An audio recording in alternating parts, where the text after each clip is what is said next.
Hello दोस्तों, मैं आपके लेके आया हूँ सीटेट एग्जाम 2024 अति महत्वपूर्ण प्रश्न होता है। यह प्रश्न state previous year question paper में सबसे ज़्यादा बार पूछे गए हैं प्रश्न है। 2011 से लेकर 2023 तक अब तक सबसे ज़्यादा बार पूछे गए प्रश्न है। वही प्रश्न आज की वीडियो में लेके आया हूँ, तो वीडियो के अंत में रही और वीडियो को शेयर करते हैं जिससे अपने दोस्तों को फायदा मिल सके। इससे पहले हमारे चैनल पर नए, चैनल को सब्सक्राइब करना ना भूलें। चलो दोस्तों, आज की क्लास शुरू करते हैं। क्वेश्चन एक है, भाषा शिक्षक को विद्यार्थियों में लेखन कौशल का विकास करते हुए आवश्यक रूप से किस पर ध्यान केंद्रित करना चाहिए? ए लिखावट, अच्छी लिखावट, बी व्याकरण पक्ष, सी शब्द सीमा या चार विचारों की अभिव्यक्ति। क्वेश्चन नंबर आपके हैं एक, इसका राइट आंसर होगा ऑप्शन चार विचारों की अभिव्यक्ति। कि भाषा शिक्षक को विद्यार्थियों को लेखन कौशल का विकास करते हुए आवश्यक रूप से विचारों की अभिव्यक्ति पर ध्यान केंद्रित करना चाहिए। ऑप्शन चार राइट आंसर है। क्वेश्चन नंबर आपके हैं दो, अभिकथन एक, आपके शिक्षक को कक्षा में प्रेक्षणात्मक कार्य से संरचनाओं को संबद्ध करना आवश्यक है। कारण का आर है, प्रेक्षणात्मक कार्यों का अभ्यास शिक्षार्थियों को समाज में बेहतर प्रदर्शन के समर्थ बनाता है। ऑप्शन एक आपके ए तथा आर दोनों सही है तथा आर एक की सही व्याख्या है। ऑप्शन दो आपके ए तथा आर दोनों सही है किंतु आर एक की व्याख्या नहीं है। ऑप्शन तीन है ए तथा ए सत्य है किंतु आर असत्य है। चार आपके ए असत्य है किंतु आर सत्य है। इसका राइट आंसर होगा क्वेश्चन नंबर दो का ऑप्शन एक। क्या ऑप्शन एक ए तथा आर दोनों सही है? आर आपके ए की व्याख्या करता है। क्या आर ए की व्याख्या करता है? ऑप्शन एक राइट आंसर है। क्वेश्चन नंबर तीन आपके, भाषा अधिगम्य युक्तियों के रूप में कहानी सुनाने का उद्देश्य क्या है? ए शिक्षार्थियों को नैतिक शिक्षण देना, बी शिक्षार्थियों को कहानी याद करने में समर्थ बनाना, तीन आपके शिक्षार्थियों को कहानी के पठन के लिए समर्थ बनाना, चार है शिक्षार्थियों को भाषा सीखने के मौके देना। क्वेश्चन नंबर तीन, इसका सही उत्तर है ऑप्शन चार, शिक्षार्थियों को भाषा सीखने के मौके देना। भाषा शिक्षण युक्ति में के रूप में कहानी सुनाने का उद्देश्य शिक्षार्थियों को भाषा सीखने का मौका देना। ऑप्शन चार राइट आंसर है। क्वेश्चन नंबर पाँच आपके, उपचारात्मक शिक्षण का क्या कार्य है? क्या अर्थ है? ए शिक्षार्थियों के अधिगम को सुधारना, दो शिक्षार्थियों के अधिगम और शिक्षकों के शिक्षण दोनों में सुधार करना, तीन है परीक्षण और शिक्षार्थियों के निष्पादन में सुधार करना, चार कक्षा प्रदर्शन में सुधार करना।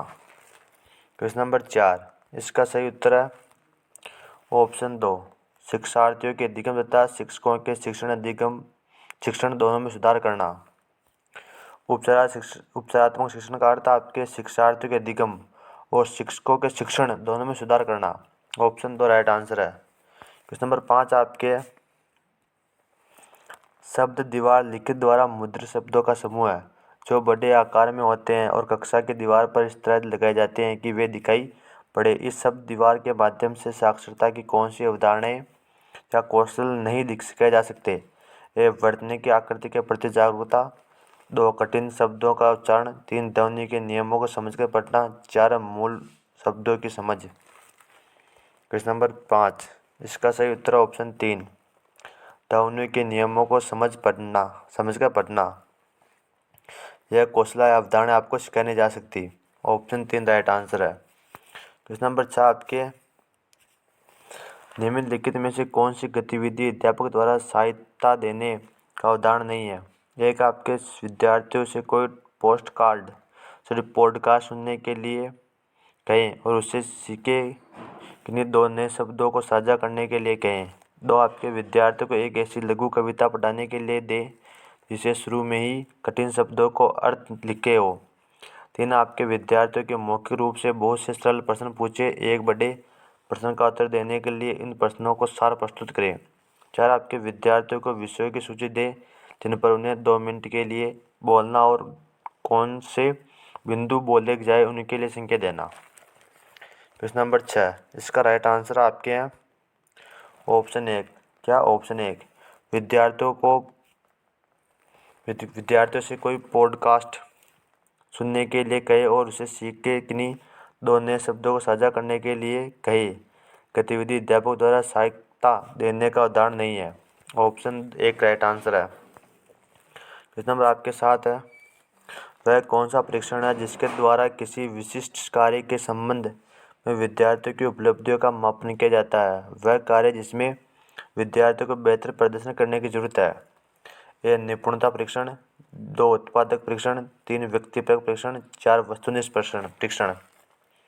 क्वेश्चन नंबर आपके 7, इसका सही उत्तर है ऑप्शन 1 निपुणता परीक्षण। क्वेश्चन नंबर 8 आपके कक्षा में शिक्षक विषय की बात आती है तथा उस विषय पर लेख लिखने से पहले वह विद्यार्थियों को उस विषय से संबंधित विचारों का जल्दी से सोचने तथा उन्हें नोट करने के लिए कहती है। कक्षा में शिक्षक क्या कर रही है? ए पुनरावृत्ति, बी आकलन, सी मानस मंथन, यानी ब्रेनस्टॉर्मिंग, मानस मंथन या ब्रेनस्टॉर्मिंग, या 4 सूचियों की जांच। क्वेश्चन नंबर आपके 8, इसका सही उत्तर होगा ऑप्शन 3 मानस मंथन या ब्रेनस्टॉर्मिंग। क्वेश्चन नंबर आपके 9 है राष्ट्रीय पाठ्यचर्या रूपरेखा 2005 यानी एनसीएफ 2005 के साथ निम्नलिखित में से कौन सा कथन एक समावेशी अंग्रेजी शिक्षक द्वारा दिया गया बहुभाषी कक्षा की ओर अग्रसर करेगा? ए उन बच्चों को अंग्रेजी पढ़ाना कठिन है जो घर के विभिन्न बोलियां बोलते हैं। 2 आपकी कक्षा में भाषिक विविधता एक उपयोगी संसाधन हो सकती है। 3 आपके शिक्षार्थी संपूर्ण के रूप में देश पर ध्यान दें और उनकी भाषा के बारे में चिंता न करें। 4 आपकी अंग्रेजी भाषा में निपुणता को बढ़ाने के लिए विद्यालय में अन्य भाषाओं की अपेक्षा करें। क्वेश्चन नंबर आपके 9, इसका राइट आंसर है ऑप्शन 2 कक्षा में भाषिक विविधता एक उपयोगी संसाधन हो सकती है। क्वेश्चन नंबर आपके 10 है निम्नलिखित में से कौन सा विकल्प पोर्टफोलियो आकलन के बारे में सही नहीं है? ये पोर्टफोलियो आकलन विद्यार्थियों के अधिगम के प्रमाण पत्र प्रदान करता है। यह विद्यार्थियों को अधिक स्वतंत्र बनाने में सहायता करता है। 3 यह विद्यार्थियों के चिंतन को पोषित करता है तथा उनके अपने अधिगम की स्वयं निगरानी करने में सहायता करता है। 4 पोर्टफोलियो आकलन विद्यार्थियों के अधिगम का एक बार में किया जाने वाला आकलन है। क्वेश्चन नंबर 10, इसका राइट आंसर है ऑप्शन 4 पोर्टफोलियो आकलन विद्यार्थियों के अधिगम का एक बार में किया जाने वाला आकलन है। ऑप्शन 4 राइट आंसर है। यह आपके बारे में सही नहीं है, पोर्टफोलियो के बारे में सही नहीं था। क्वेश्चन नंबर 11 आपके भारतीय संविधान में हिंदी भाषा को क्या दर्जा दिया गया? ए राष्ट्रभाषा, बी 2 राजभाषा, 3 सहराजभाषा या 4 शास्त्रीय भाषा। क्वेश्चन नंबर 11, इसका सही उत्तर है ऑप्शन 2 राजभाषा। भारतीय संविधान में हिंदी को राजभाषा का दर्जा दिया गया। ऑप्शन 2 राइट आंसर है। क्वेश्चन नंबर आपके 12 है वाइगोत्स्की के अनुसार बच्चों में भाषा का विकास कब होता है? ये जब वे दूसरों के साथ बातचीत करते हैं, जब वे भौतिक वस्तुओं के साथ बातचीत करते हैं, जब वे स्वयं से बातचीत करते हैं, जब वे चुप रहते हैं। क्वेश्चन नंबर 12, इसका राइट आंसर है ऑप्शन 1 जब वे दूसरों से बातचीत करते हैं। वाइगोत्स्की के अनुसार बच्चों में भाषा का विकास जब वे दूसरे बातचीत करते हैं तब होता है। ऑप्शन 1 राइट आंसर है। क्वेश्चन नंबर आपके 13 है एक अध्यापक अपनी कक्षा में इस बात पर ध्यान जाता है कि एक बच्चे को भाषा पढ़ाने व समझाने में कठिनाई हो रही है। यह का लक्षण हो सकता है। एक गणना में असमता डिस्कैल्कुलिया, लिखने में असमता डिस्ग्राफिया, प्रयोग का अभ्यास करने में असमता डिस्लेक्सिया, पढ़ने में असमता डिस्लेक्सिया। क्वेश्चन नंबर आपके हैं 13, इसका राइट आंसर है ऑप्शन 4 पढ़ने में असमता यानी डिस्लेक्सिया। एक अध्यापक को अपनी कक्षा में इस बात का ध्यान जाता है कि एक बच्चे में भाषा पढ़ने व समझने में कठिनाई हो रही है तो यह पढ़ने की असमता यानी डिस्लेक्सिया का लक्षण हो सकता है। ऑप्शन 4 राइट आंसर है। क्वेश्चन नंबर 14 आपके भाषा शिक्षक के रूप में निम्नलिखित में से कौन सी सुधार करने की सर्वश्रेष्ठ तकनीकी है? ये शिक्षार्थियों को बोलने के समय ही सुधार देना चाहिए। बी सुधार कार्य पूरी कक्षा की गतिविधियों के रूप में किया जाना चाहिए ताकि कोई भी शिक्षार्थी त्रुटियों को न दोहराए। लेकिन आपके शिक्षार्थियों की त्रुटियों को कभी भी सुधारने की आवश्यकता नहीं है। 4 शिक्षक त्रुटियों का विश्लेषण करें, उनके पैटर्न को पहचानें, उनसे पश्चात पुनः पढ़ाए तथा शिक्षार्थियों को उन त्रुटियों के बारे में स्पष्ट करें। क्वेश्चन नंबर आपके हैं 14, इसका राइट आंसर ऑप्शन 4। क्या? ऑप्शन 4 भाषा शिक्षण के रूप में निम्नलिखित में से सुधार करने की सबसे तकनीक आपकी हैं। शिक्षक त्रुटियों का विश्लेषण करें। जो भी बच्चों द्वारा कोई त्रुटि की गई है उसका विश्लेषण करना, उनके पैटर्न को पहचाने, उसके पुनः पढ़ाई, उसके पैटर्न को पहचाना, वापस दोबारा उसको पढ़वाना। शिक्षार्थियों को उन त्रुटियों के बारे में स्पष्ट करना चाहिए। जो भी बच्चे ने त्रुटि की है भाषागत, उसको शिक्षार्थी को सभी तरह से उसको स्पष्ट करना चाहिए जिससे विद्यार्थी अच्छी तरह समझ सकें। ऑप्शन 4 राइट आंसर है। क्वेश्चन नंबर 15 आपके, एक अध्यापिका अपनी कक्षा को 4-4 के समूह में बांट देती है तथा मानस मंथन और चर्चा के द्वारा वह प्राकृतिक दृश्यों, इमारतों, व्यक्ति जैसी थीम पर प्रयोग के माध्यम से विचार एकत्रित करने के लिए कहती है और इन पर संक्षिप्त रिपोर्ट लिखने के लिए कहती है। यह कार्य किस रूप में जाना जाता है? ए परियोजना कार्य, बी प्रदत्त कार्य, बोलना था लिखना कार्य, 4 भ्रमण।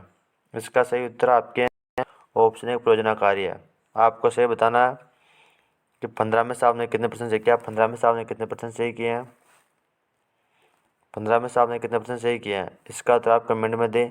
और इन प्रश्नों संबंधी कोई भी डाउट हो तो इसका उत्तर आप जरूर वीडियो में कमेंट के माध्यम से बता दें, जिसका सोल्यूशन हम नेक्स्ट वीडियो में ले गए। चैनल पर नए, चैनल को सब्सक्राइब करें, वीडियो को लाइक करें और वीडियो शेयर करना ना भूलें, जिससे अपने दोस्तों को फायदा मिल सके।